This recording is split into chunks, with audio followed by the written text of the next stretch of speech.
What does a beautiful future look like to you?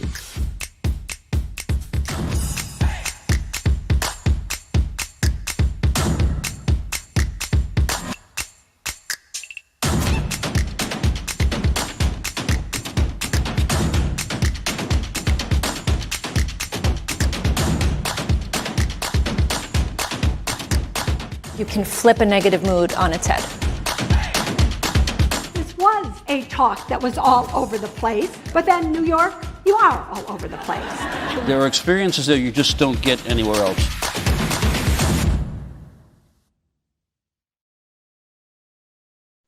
Good evening. I'm Nell Painter, Madam Chairman of MacDowell, one of the country's oldest artist residencies.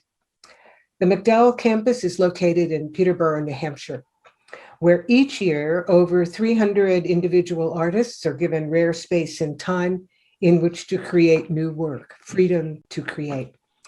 MacDowell is comprised of 32 separate studios and the James Baldwin Library. It's on over 400 bucolic acres, and the program provides fellowships across 7 artistic disciplines, including film, theater, literature, music, architecture, and visual art. For over a century, the work created at MacDowell has moved into the world: novels, poetry, journalism, plays, concerts, movies, and it continues to entertain us and influence our culture. Today, we focus on the literary arts, following up on the earlier enactment of identity with Jacqueline Woodson, Andrea Martin, and Indu Rubasingham. Today, we focus on the literary arts and have with us P. Carl, Chang-rae Lee, and MacDowell's own Michael Chabon. P. Carl joined Arts Emerson as director of How I Round in 2012 and was named co-artistic director in 2015. Prior to How I Round, he served as artistic director of the Playwright Center in Minneapolis, Minnesota, and as director of artistic development at Steppenwolf Theater in Chicago, Illinois. With Arts Emerson, Carl has been the dramaturge of Claudia Rankine's The White Card, Melinda Lopez's Mala, Jessica Blank, and Eric Jensen's How to Be a Rock Critic, excuse me, and Deborah Stein and Sully Hullam's The Wholehearted. In 2015, the National Theater Conference named him Theater Person of the Year for 2015. And the University of Minnesota named him Alumnus of Notable Distinction. He is currently a Distinguished Artist in Residence on the faculty of Emerson College. Chang-rae Lee is the author of 6 novels: Native Speaker of 1995, A Gesture Life, 1999, Aloft, 2004, The Surrender, 2014, which was a finalist for the Pulitzer Prize, On Such a Full Sea, 2014, which was a finalist for the National Book Critics Circle, and won the Heartland Fiction Prize. The Surrendered, I think, was 2010. You'll have to correct me, Chang. And My Year Abroad, this year, 2021. His novels have won numerous awards and citations, including the Hemingway Foundation PEN Award, the American Book Award, the Barnes & Noble Discover Award, ALA Notable Book of the Year Award, the Ansfield Wolf Literary Award, the Gustavus Myers Outstanding Book Award, and the NAIBA Award for Fiction. He has also written stories and articles for The New Yorker, The New York Times, Time Asia, Granta, Condé Nast Traveler, Food and Wine, and many other publications. MacDowell's own Michael Chabon is a novelist, essayist, and screenwriter whose works include the Pulitzer Prize-winning novel, The Amazing Adventures of Cavalier Clay, Telegraph Avenue, and the Hugo and Nebula Award-winning The Yiddish Policemen's Union, all of them written in part at MacDowell. He is a member of the Academy of Arts and Letters and served as chairman of the board of directors of MacDowell from December 2010 until January 2020, when I took the gavel. He worked on his latest novel, Moonglow, 2017, during a 2015 MacDowell residency. A memoir, Pop's Fatherhood in Pieces, was published in 2018. The issues that I wanted us to start with come from the discussion, the conversation with the three women artists, the previous one. And when we talked about the relationship between artist identities, however they define them, and their art. So I have several questions that overlap for our panelists today. Are male artists conscious of their identities, however they define them, as they make their art? Are male artists conscious of their social identities as women artists as they make their art? How do male artists think about their identities? Do male artists even think about their identities? Hair is a pivotal matter for women artists in their lives and sometimes in their art. Does your hair matter to you as a person? Does your hair matter to you as an artist as you make your art? Are different expressions of hair, your own, your characters, differently marketable for your editors, producers, and audiences? Does it make sense for you to speak of male artists as an identifiable group? To get us started, I'd like each of you to say something about the father figures in your work. And I want to start with Carl, your own father, as he appears in your memoir, Becoming a Man, The Story of a Transition, 2020. Carl? Yeah, well, my father figures quite prominently in my memoir and in my story, and I think the book is obviously as much about gender transition as it is about becoming a white man at a very odd time in odd is a euphemism for the time in our world, and so the thing one has to reckon with as you transition into a different identity entirely is, of course, all of the ways you come to know masculinity. And my father had an enormous impact. And part of the struggle was, what do you do when your father's not someone you like very much, but you love him?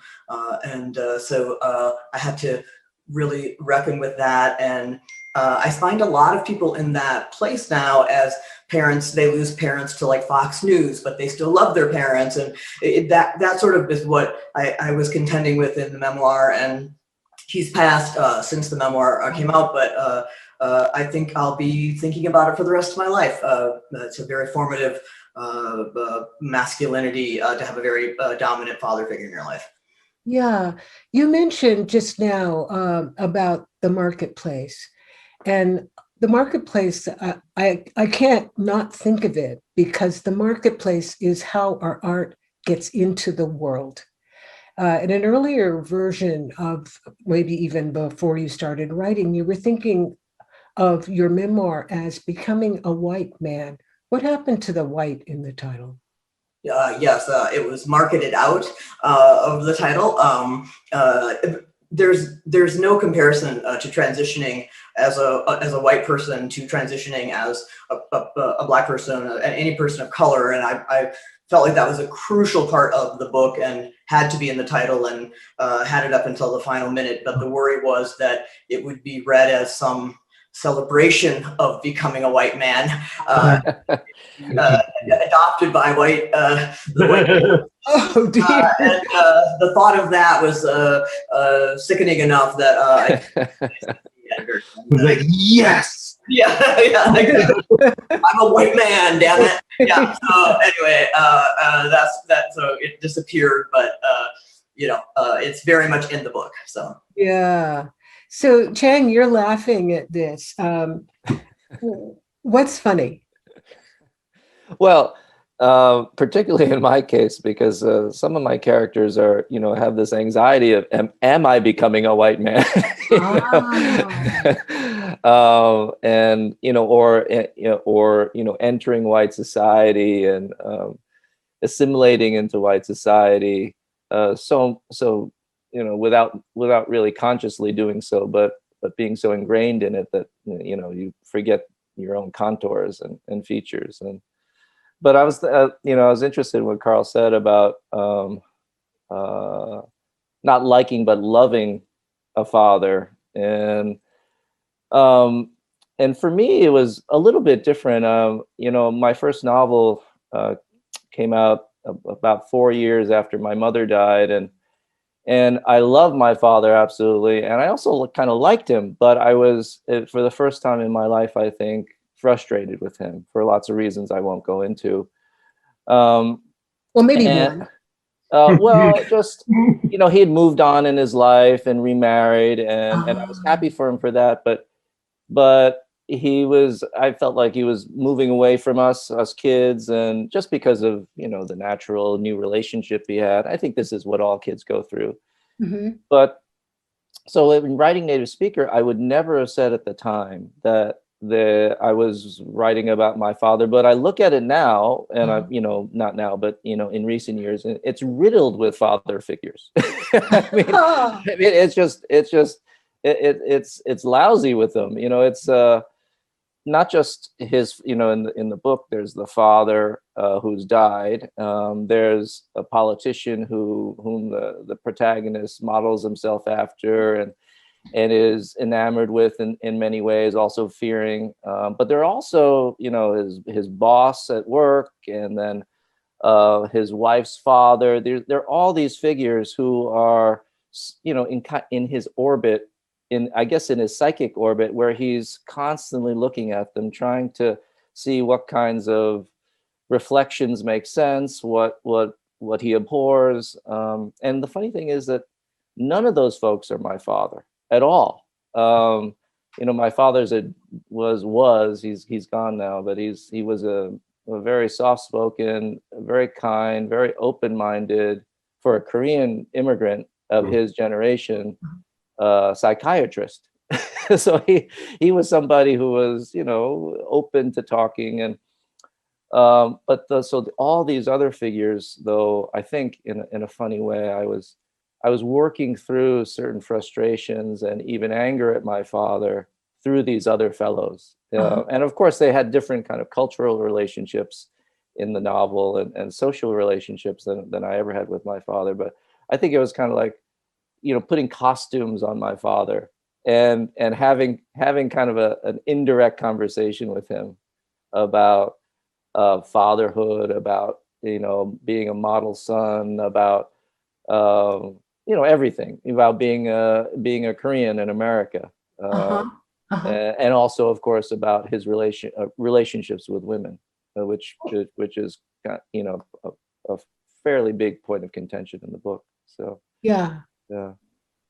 Well, we might very easily go from your identity to your art with those figures because they're Korean American. But what about Jerry Battle in A Loft?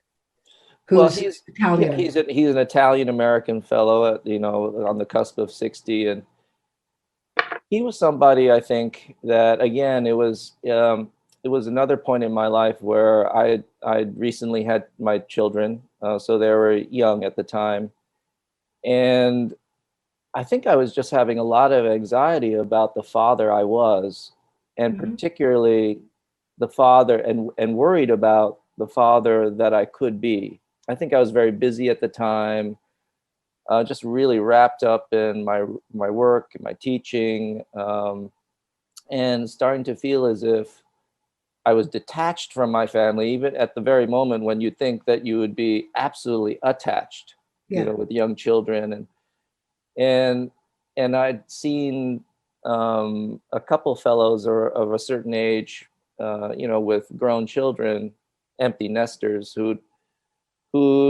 you know, basically set up a life for themselves where they were just kind of literally floating above it all, not really just seeing it, saying, you know, talking about their connections, but having none.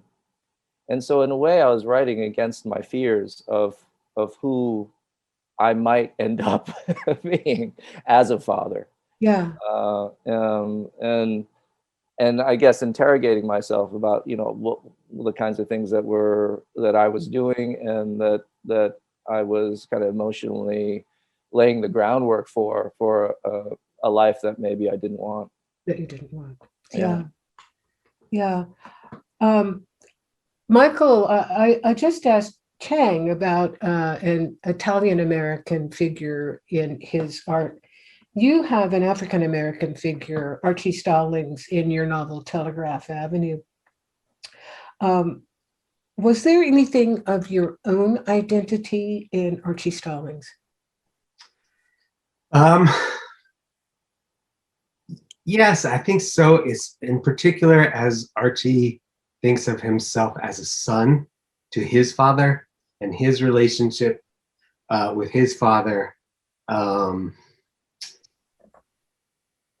know, my parents divorced when I was about 12 years old, and my father, not long afterwards, moved away. I grew up in Maryland outside Baltimore, and he moved to Pittsburgh, which, you know, in those days was a long bus ride to go see him, and I didn't see him that often. And I definitely had a sense of, although I certainly didn't think of it this way at the time, and it actually took me many years and lots of therapy to, you know, to figure it out. But I definitely had a sense of having been abandoned by him. You know, not completely, obviously. He was there financially, always to support me and my brother, and we saw him at holidays and, you know, for a couple weeks in the summer. But to go from having this father, my father is a very strong presence for good and ill. He was very present in his person and in his voice and in his opinions, and to have that suddenly turn into almost total absence, you know, was a relative shock to me. And Archie's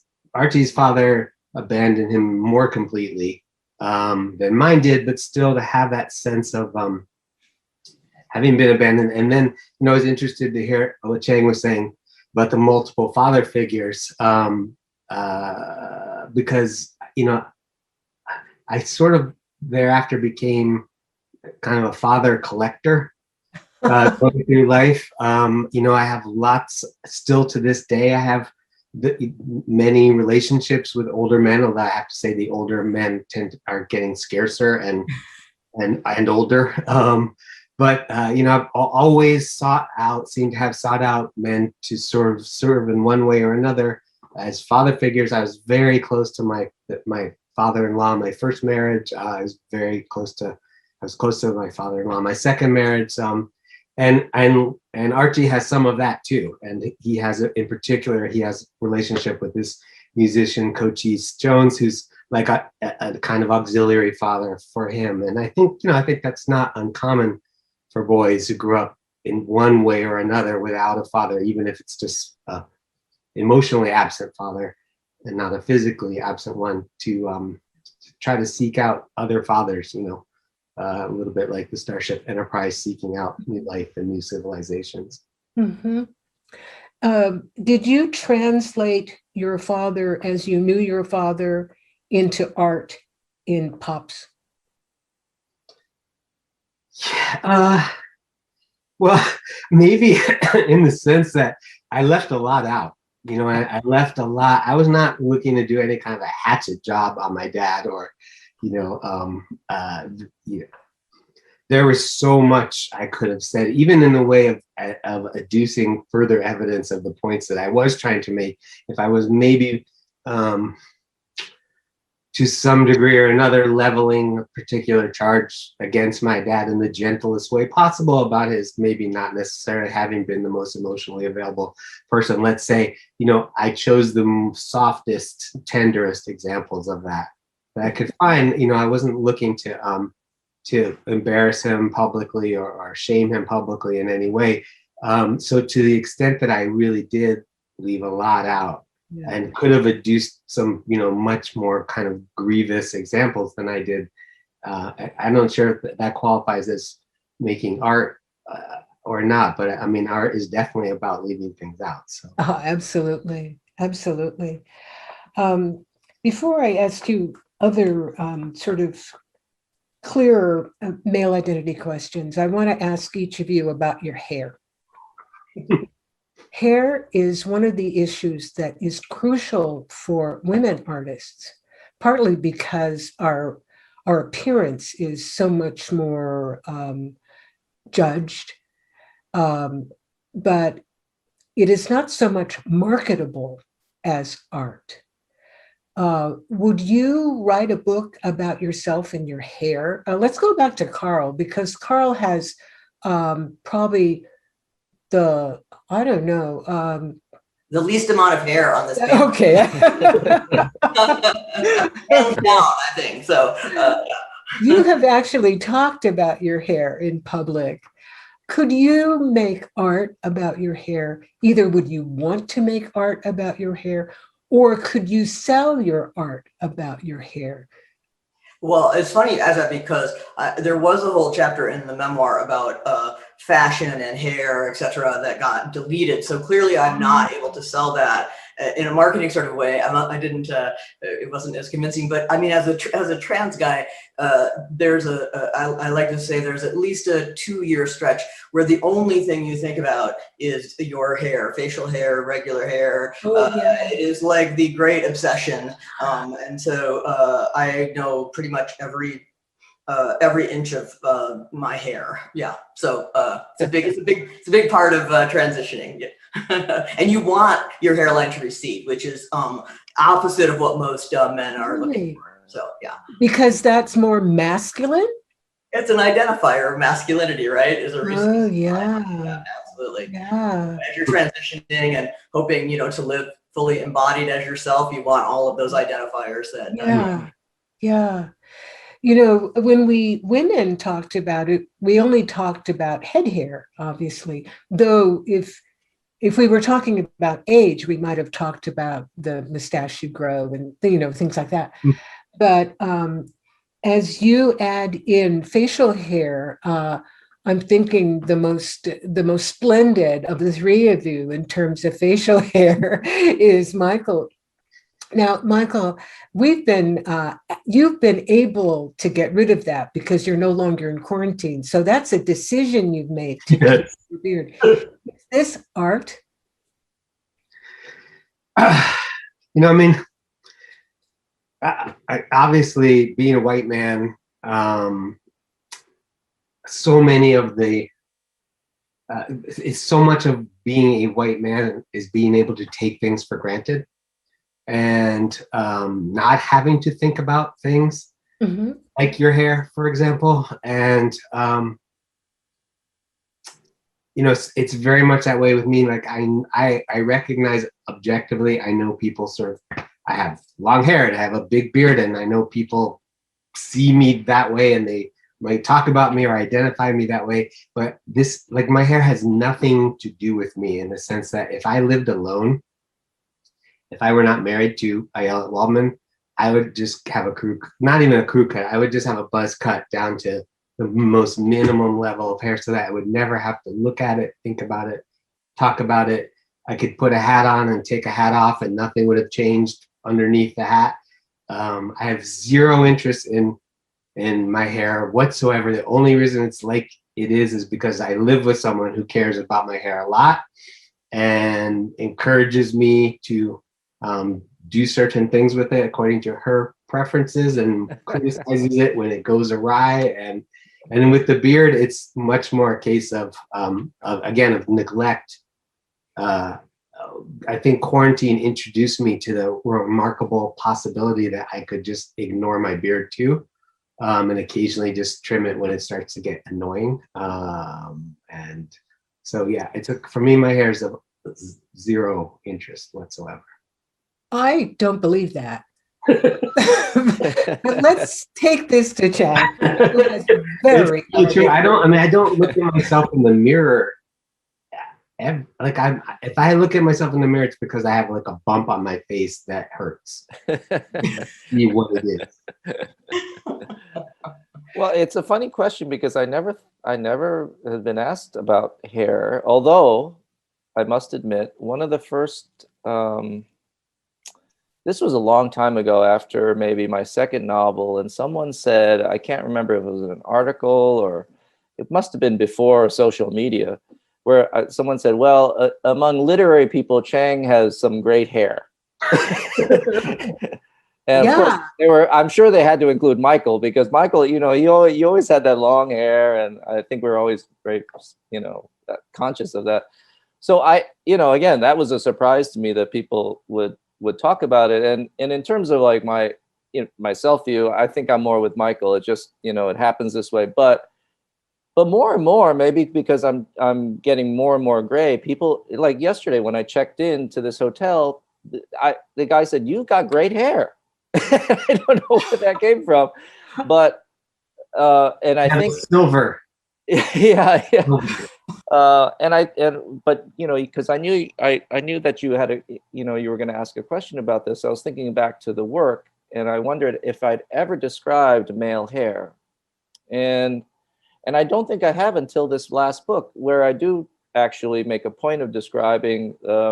There's the narrator, and then the main counterpart is a Chinese businessman who has a very weird head of hair. It's maybe a toupee, maybe a weave, and it's kind of a shell of a thing. And so I do know that, I guess I'm conscious of other people's hair, and probably more in some ways, obviously female hair than male hair. But when male hair to me, you know, is distinctive, I absolutely always notice it. And I don't know why, but it's not something that I think it doesn't enter, at least consciously, any part of my work or merely most of my day. So, and also as an Asian male, I mean, the only thing that I'm conscious of is not having a lot of body hair. You know? Well, that's hair. Yeah. Yeah. You know, because I couldn't, although I looked a lot different, you know, in certain parts of the pandemic with my facial hair, I could never get like Michael. You know, it just doesn't get that way. I get that long kind of thing, and which I should try to rock. But I would like to see that. Yeah. But maybe it goes to, and maybe as an Asian male, it goes to you know, ideas about masculinity, and especially with body hair. Luckily, my wife doesn't like body hair on her men. At least that's what she says.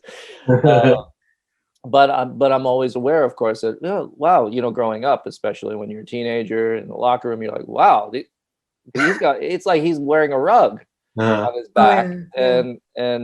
And I know that, you know, looking at my dad, that'll never happen for me. And of course that, you know, that brings up all these ideas about Asian masculinity versus Caucasian or Black masculinity, and, you know, all those things that that aren't central to, you know, again, you know, my artistic or personal consciousness, but obviously that's just in the water, it's just in the air, right? And you know, it's something that I'm sure is there in the background. So you all have really broadened the question of hair from just not just head hair, but to face hair and body hair. There's another kind of hair that you've touched on, which is gray hair, which is what counted so much for women because of the appearance of getting older. You all have included older men in your work, but it's not clear to me if you've included older men in your work as you identify as an older man yourself, or if you identify as the son figure, S-O-N figure. Carl, you transitioned at age 51. Yeah, 50, yeah. Okay, 51. Which means that you left being menopausal or postmenopausal female body, and you turned into a young man. Are you going to become an old man? Well, you know, there are upsides and downsides of transitioning, and one of the upsides is eternal youth. But many trans men seem to look a little bit younger, and Ah. I don't really know exactly why that is, but it's not unusual. But I think for me, I really feel like I'm in the transition of becoming not the son finally. And I think that's in part because I feel embodied as a man. And for me, I always felt like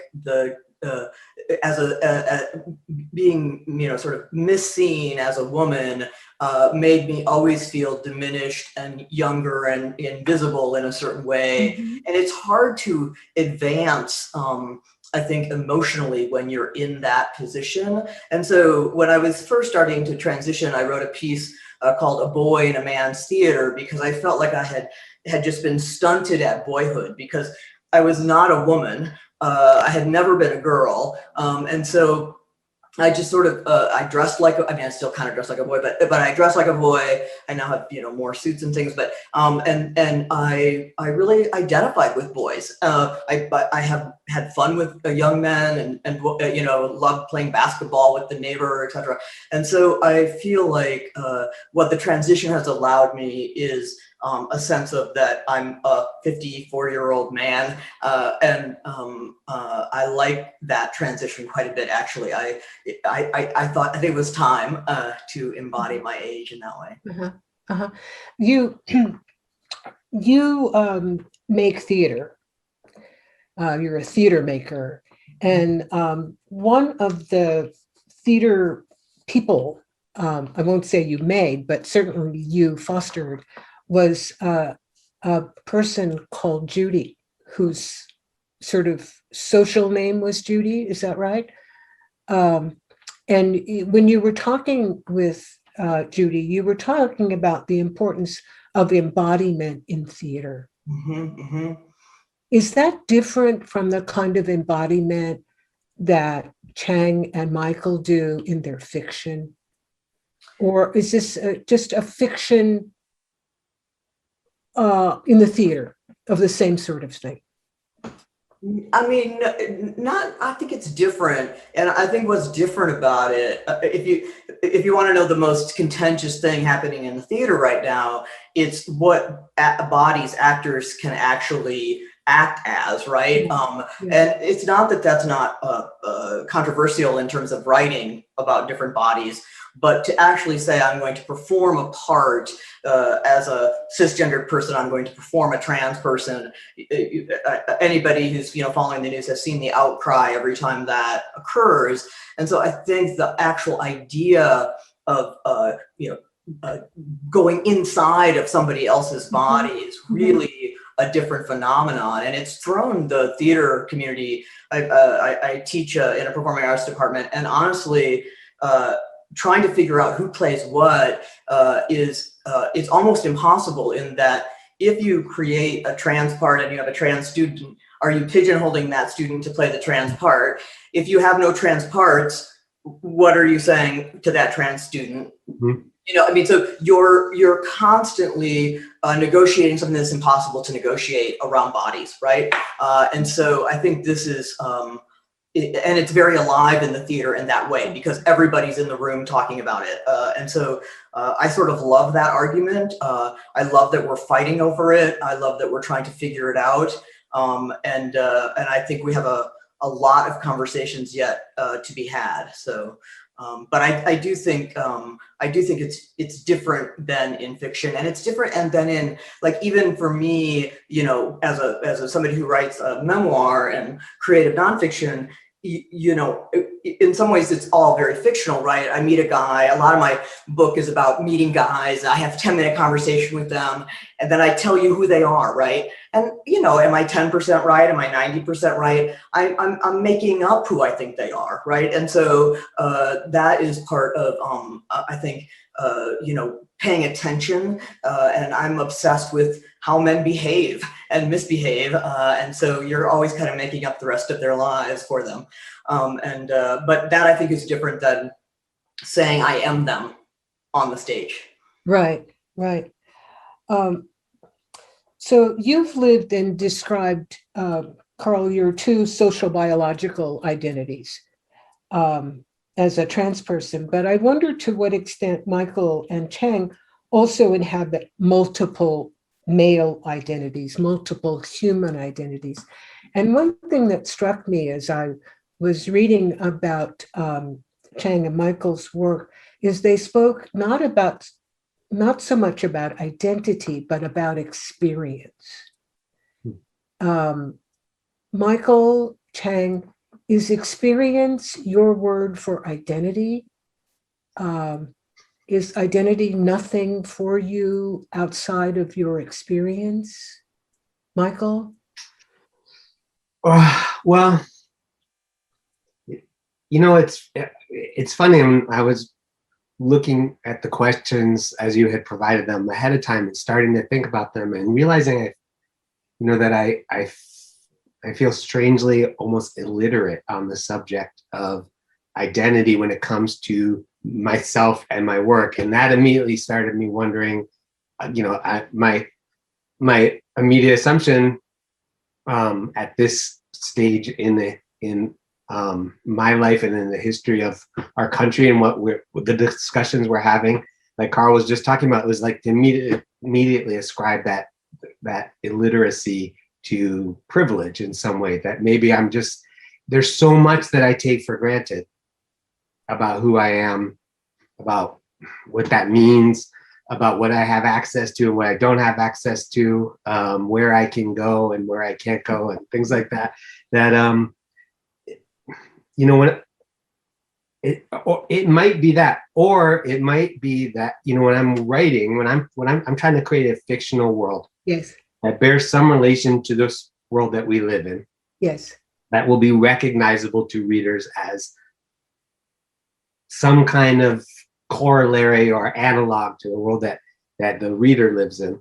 I do that through a point of view, and that point of view might be a narrator's point of view. It might be an omniscient narrator, where the question of identity, it's present, but it's typically in a traditional narrative kept sort of, it's not really what that book's about. A book that's about the identity of its omniscient third-person narrator is a very different kind of book than the types of novels that I tend to write. Or I'm deep in the point of view of one particular character, or maybe a range of characters, but it's deep inside the consciousness of an individual human being whom I'm inventing to some degree, or it's a first-person narrator who's telling their own story. So, I'm so focused on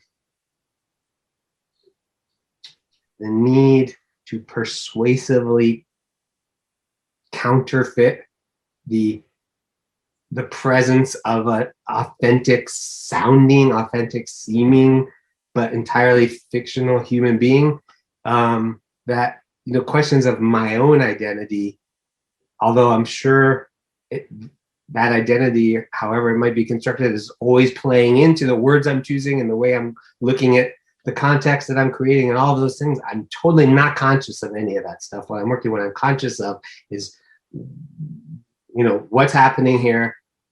How do I convey what's happening to a reader in a way that the reader can hear it, see it, smell it, taste it, touch it, and do all that at the same time while creating some kind of persuasive, fake human being on the page who will feel real to the readers reading them. And so it's not that identity isn't important to that process, but it often feels like it's someone else's identity that I'm dealing with, whether it's someone who's maybe biographically similar to me or comes from the same kind of context that I come from, or it's someone who's very different from me. And it feels like such an all-consuming but tiny task.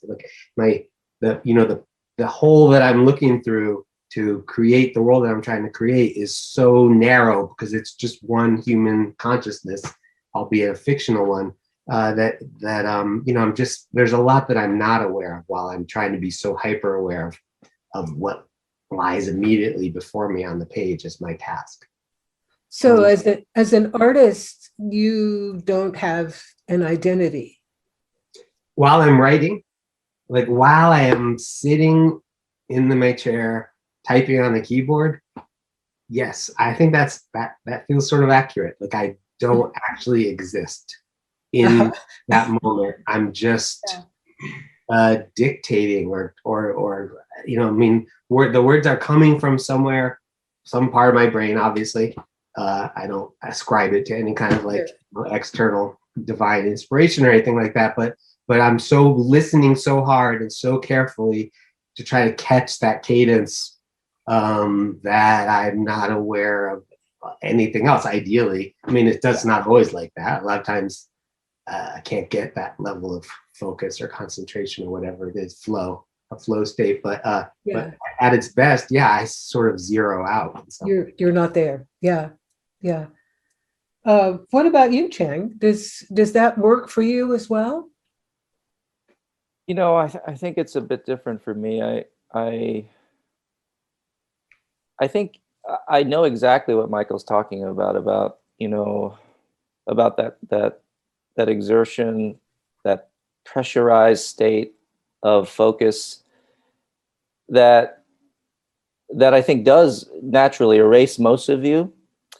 But at the same time, and I guess this is just where experience for me is identity, is that growing up the way I did in a non-English based family as an immigrant, I was always very conscious of my place in any given context. Mm-hmm. And from the youngest age. And I could see it not just in and even if I wasn't thinking about it in myself, I could see it at, say, my mother. You know, my mother came over this country when she was 27 years old. And she was so many different people depending on the context she found herself in. Just out of, and not because she's she's trying to be winning, or, you know, it's just that and this is what I think a lot of people don't realize, is that certain people, say like my mother, who in Korea was actually quite a famous woman, very beautiful. She was actually in Time magazine when she was, you know, in her 20s. Very, very articulate, powerful, in control. But in America, and from what I saw, you know, from the age of, you know, 3 as I was ascension, you know, someone who was very tentative, very cowed, over polite. You know, so speaking about her identity is a very difficult thing, because she only lived ultimately and died in this country. And it was only at the end of her life where she found a measure of comfort and belonging, and a sense that, you know, that things were more aligned than before, that, quote unquote, her true identity came out. But so I've, and to a lesser extent, I've felt this too.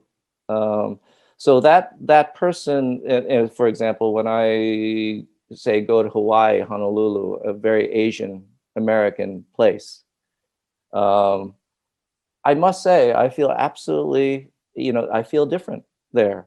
I think about different things, and I wouldn't be able to say that it doesn't affect my work.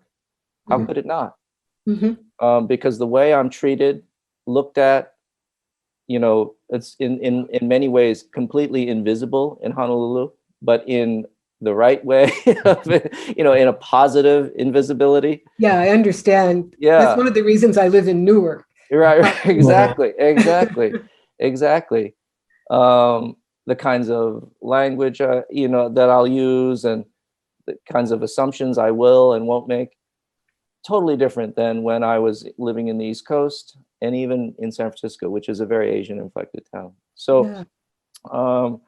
And so I don't think I can, that there's that full erasure for me working, because it's never been there.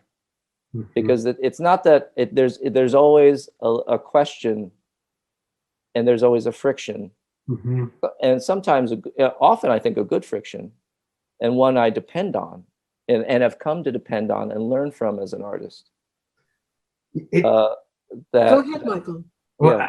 I think it's interesting that this notion of invisibility has come up twice now from Carl and from Chang in two totally, as one in a negative context and one, the value of being seen and the pain of not being seen. And then on the other hand, this kind of benevolent invisibility, or I don't know what, benign invisibility, I don't know what you would call it, where it's a mark of belonging in a sense, as opposed to the invisibility that comes when you don't belong or when you don't fit. There's something fascinating in that idea that the same word could be used to describe different. Well, certainly in my experience, I have felt at the same time both invisible and hypervisible at exactly the same time. But I want to ask Chang about, to go back to the marketplace. You have 6 books, starting with Native Speaker in the 90s. Do you think if you had written those books in Hawaii, you would have found the market you found? No, I don't think so. I think in Hawaii, their sense of race and difference and diversity is absolutely different than ours. It's not actually it's something that which is what I know is that, say, young people who come from Hawaii to the mainland for college are who are, say, Asian, at least, phenotypically. I think they're amazed by the kinds of discussions and concerns that Asian American students have on the mainland. Sure. So in a way, no, and this is the funny thing about belonging, and this is about that benevolent belonging, as Michael called it, is it's led me actually to critique belonging, because when you're too comfortable and too invisible, you start taking things for granted again. Yeah, and the same, and maybe start to recreate some of the maybe even bigotry or partisanship in certain ways that of the communities that were giving you that friction to begin with. So it's helped me, and I've come full circle about it. And so I distrust sometimes how wonderful I feel in a way, and wonders what is the nature of self and society, and what is like the ideal place. It's certainly not ours, and it's maybe not even theirs. Yeah. Well, maybe for someone who is making art, it's that in-between place, or going back and forth, because being in a body as someone who lives a life and being a body as someone who makes art, those are not the same bodies. But Carl, you wanted to say something. Oh, I'm sorry. I didn't mean to try to interrupt. I would just the friction thing that you're talking about, Chang, I think is so key in terms of where we are as a culture and trying to navigate that as individuals as well. For me, I feel like it's the friction where all of my creativity comes from, because I literally live I call them parallel lives that have nothing to do with each other. One is being like this trans mentor, trans person for all of the students, and all of this person who's representing something, and people are gravitating to me as a safe space. All of the, I have all the queer students in my classes and all the trans students, and then there's this other me who just walks around as a white guy and has all different kinds of conversations, and is not seen as queer. I'm kind of a guy's guy in those spaces. I like bourbon and sitting at the bar, and I like doing handiwork with hanging out with the contractors, that kind of stuff. And so they're hardly connected at all. And what I find so fascinating about that is that they can't be connected, right? Because I'm teaching a course right now in white masculinity, right? And so I start the course with, just give me a 1-page response to white masculinity. You hear those 2 words together, what do you write? And 18 students, toxic is in all 18 responses, right? So you, the culture we're currently living in, you say white masculinity, and toxic comes right along with it, right? And so part of the disconnect for me is both understanding that, being treated that way. When I was on fellowship at Princeton and getting death threats for being a trans person. Why would a trans person be in an Ivy League teaching a class and on a fellowship, so you feel the horror of toxic white masculinity. At the same time, I feel the utter pleasure of my masculinity, and I feel the utter pleasure of being a trans man, and all those things I feel can be true at the same time. Yeah, I mean, I find myself thinking when Chang was talking, and Carl, when you're talking about how it is for me to be when I go to Israel, and particularly to Tel Aviv, and Israel is there's so much that I have to find a way to acknowledge and to point at when I'm in Israel, but at the same time, it's that cliched thing that Jews have been feeling since 1948 when they go to Israel, where you have that sense, and it's almost like I don't want to have it. I've resisted it all my life. Like when you're in Tel Aviv and you're hanging out with interesting people doing interesting things, leading interesting lives, and it's a great city just objectively, and I feel so incredibly at home and comfortable there, and at the same time I have to acknowledge at every single moment that just a mere miles away, this incredible atrocities being perpetrated constantly every moment. And I mean, talk about living on 2 tracks at once. And I think that there's what Chang, when you were talking about that, what happens when you get too comfortable in your belongingness? Exactly. I mean, that's exactly the state of things over there, where you even went a step farther. It was like you were talking about Israel, even though I know you weren't, when you were saying, that you start to reproduce the very conditions under which you yourself suffered from, intolerance and persecution and all of those things. I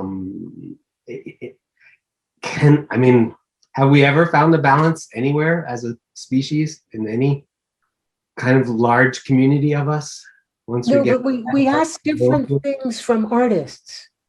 We don't ask artists to find the balance for society. We ask artists to make art that engages us. I mean, that's what MacDowell is all about, giving you the freedom to create. And since it is a heterogeneous place, it's not a Hawaii or an Israel or a Newark. And I think that's part of the beauty of the place, that you meet other people. Absolutely. Yeah. Yeah. And that's in Telegraph Avenue and writing about Oakland and Berkeley and this whole East Bay area. Yeah. As far from as million light years away from anything like utopia as it might be, what I value about living here is the presence of so many people who are nothing. Don't look like me, don't worship like me, don't talk like me, don't eat the food that we make in our kitchen. And that's the blessing of places like this. We are coming to close to the end, but I have some loaded terms that I want to ask the 3 of you about. What do terms often associated with male identity strike you as a person and as an artist? Terms such as masculinity and patriarchy. We've touched a little bit on masculinity, but what about patriarchy? Because that brings non-male people into the story? I mean, I'll start there, which is because I think about this all the time when I'm teaching white masculinity, because white masculinity and patriarchy are hard to separate at times.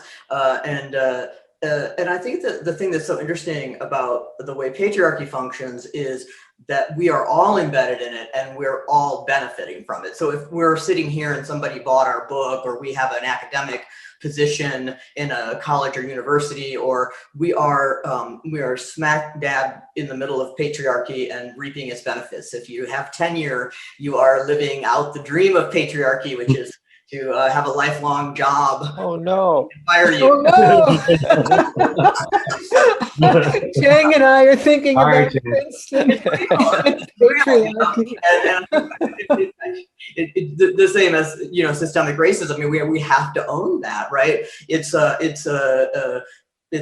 is the marketing engine of this culture, or has been at least. I think we, you know, are hoping that that's going to change more than it has. But so I think my relationship to it, particularly having spent 50 years and identified in a different gender, I can tell you I have a lot of really, really negative feelings about patriarchy. And when you've been victimized by it, for anybody who works in the arts, and if you work in the theater, I mean, patriarchy is alive and well. And when you've been victimized by it, you never forget that, you know.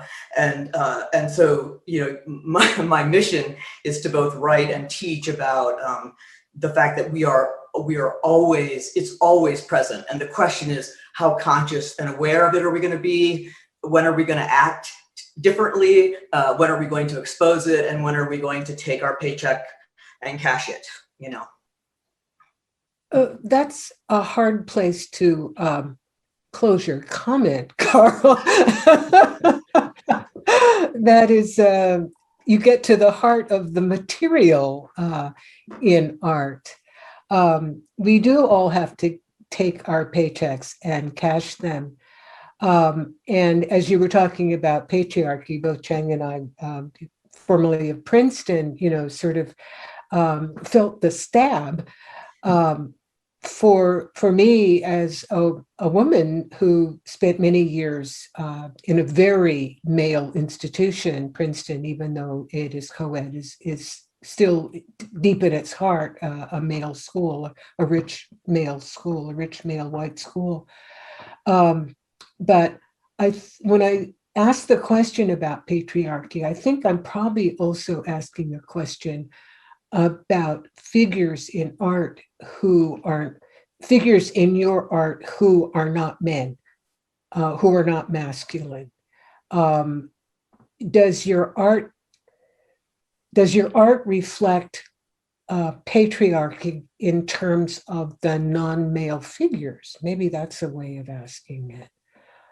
Chang, I know that you, let's see, Brett Stevenson, I think, asked you about the mother figure in A Year Abroad, maybe sort of trending that way. Do you want to say anything about that?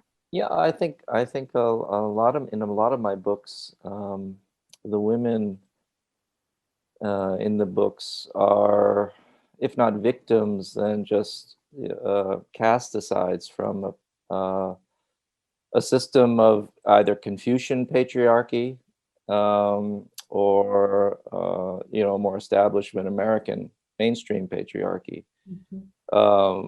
And I think that's something that I've dealt with a lot, is feeling the, you know, especially if you're conscious of it, the intoxicating power of patriarchy. Mm-hmm. Mm-hmm. As I saw it in the ways that our families are set up, and the ways that, you know, there's a you know, woman and native speaker who is basically the stand-in wife and servant and maid for this family. She does all these roles, and of course, you know, she's meant to stay there. Mm-hmm. And it's very convenient for everybody. Of course, a tragedy for her. And I think I think in my work I've always mourned that. Mm-hmm. And mourned as much for her as for the men in the books. They're if they're not explicitly doing so, I think they're reckoning their power, Mhm. or at least just on the cusp of reckoning their power. And it's, for them, it's really unsettling. It is. And for your readers? I hope so. I Uh, hope so. Yeah, I hope Yeah. so. Michael, in a minute? I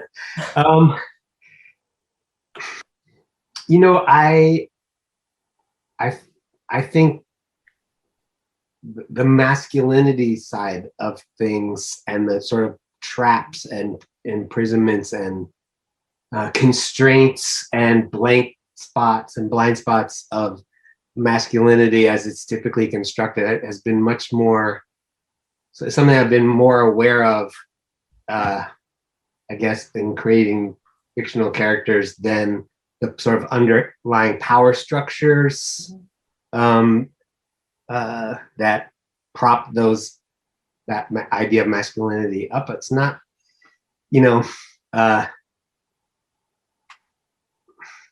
I think the female characters in my novels, after a certain point, tend to be they are fairly strong, sort of self-determining women for the most part, who definitely have met a lot of checks and setbacks in their efforts to be self-determining people who get to set their own agendas. But it's not I'm trying to think, because of that, I don't think I have ever really presented a female character who's sort of just crushed or rolled over by patriarchy, or has been pushed aside by it completely, or in the case of the grandmother in Moonglow, I'm trying to think about who's been damaged in a lot of ways, but I mean, except to the extent that the Holocaust could be seen as an expression of patriarchy. Yeah. I don't think there's a whole lot of it's not really germane. Thank you so much. Thank you, all three of you. Thank you, Michael Chabon. Thank you, Chang-rae Lee. Thank you, P. Carl, for speaking so openly and honestly. You're such great artists. Thank you. Thank you. Thank you, Nell.